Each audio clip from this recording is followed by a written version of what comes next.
నమస్కారం ఘంటారావానికి స్వాగతం. ముందుగా ప్రధాన అంశాలు. సమాజ్వాదీ పార్టీలో ముదిరిన వర్గపోరు, సీనియర్లతో అత్యవసర భేటీ కానున్న ములాయం.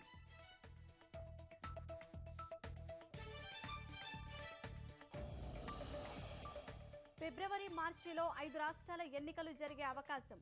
ఉత్తరప్రదేశ్లో 7 విడతల్లో నిర్వహించే యోచన.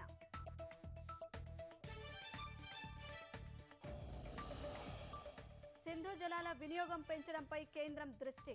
4 ప్రాజెక్టులు పూర్తి చేయాలని నిర్ణయం.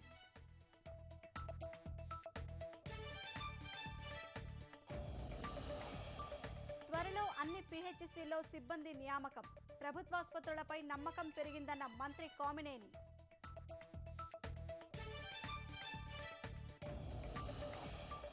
ఆకట్టుకున్న బేస్ జంప్ పోటీలు, కట్టెపడేసిన సాహస కృత్యాలు.